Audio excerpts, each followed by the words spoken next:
So, hello guys. So, what's up guys? This is Clyde, and this is a daily. Ano? So, this is a vlog of mine for social responsibility. Kakagising ko lang. So, magre-ready na po ako. Kasi pupunta po tayong gym. So, syempre, bago tayo pumunta ng gym, kain muna tayo. So, ito ang ulam natin. Sinang. Hindi, mali pala yun. Kanin. Ito ang ulam natin. Sardinas. Ginisang sardinas. At kaldereta. Ay. Kaldereta na siguro.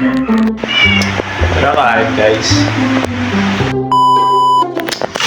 So yan. Tapos na tayo kumain guys. Kaya diretso na tayo gym. Don't forget your water.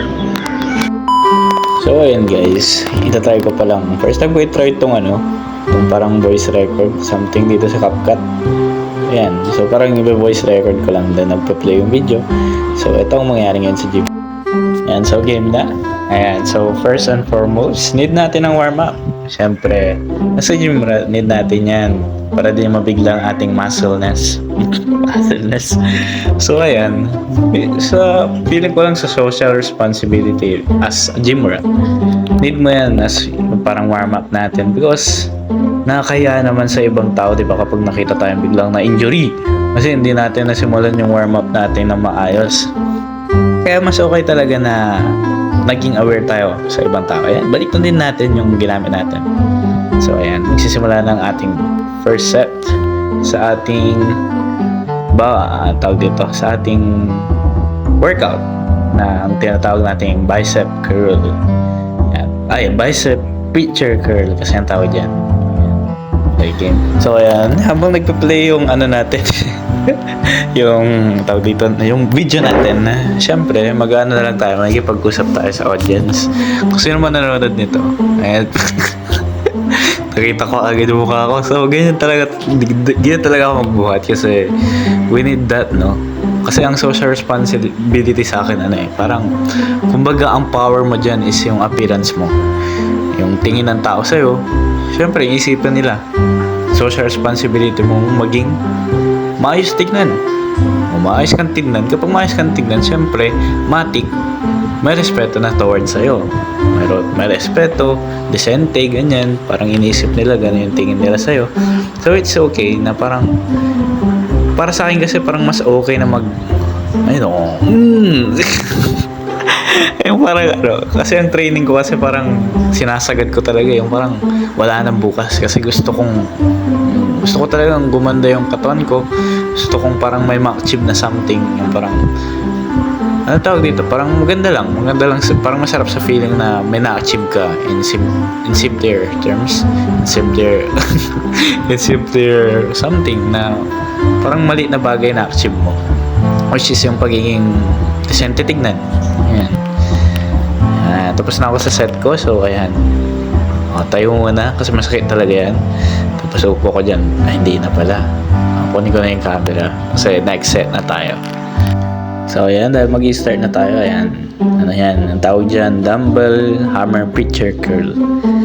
So ayan, balik tayo sa social responsibility kasi baka din ako masyado na out of topic. Ayan, so parang para sa akin talagang social responsibility, hindi lang naman yan dapat palaging kailangan socially inclined ka, kailangan may kinakausap ka, diba, parang ganun yung social responsibility kasi. Pero para sa akin, parang mas pa rin yung mas okay pa rin sa akin if parang emotionally intelligent ka, yung parang mas iniisip mo yung kapakanan ng ibang tao, like, because parang social responsibility mo din kasi yun parang hindi mo lang iniisip yung sarili mo, pero yung iba mas maganda pa rin yun. Mas parang hindi mo tinitingnan yung perspective na dapat wait lang na kasi pusa. Ayun nga, so parang hindi mo dapat tinitingnan yung perspective na dapat pinapansin mo lahat. Dapat inaano mo lahat. Parang binibigyan mo na attention lahat. Dapat meron ka ding parang pansin din sa sarili mo. Kasi dapat, ayun naman talaga yun number one rule sa pakikipag-usap is parang dapat alam mo muna yung sarili mo na nakikinig ka, na dapat attentive ka, something like that. Ganoon naman talaga, diba? And like dito, tinan nyo ako, attentive. Kahit hirap na hirap ako, syempre tinitingnan ko pa rin yung iba. Ayan, kasi kung maganda yung form nila, ayan, approve ako. Ayan, kasi yan, tama. So ayan, kapag tapos na, syempre flex naman tayo dyan. Dapat pinflex natin yan kasi proud tayo. May kita din ng iba, laki na ko to nito, na-insert na din yan. Pero syempre, dapat di lang yan yung i-flex natin. Dapat yung responsibilidad natin as a tao. May pagmamalasakit sa kapwa, ganyan. Random po. So ayan, tapos na kasi ako. So hindi ko na video yung last 5 years, kaya ito na siguro yun. Bye.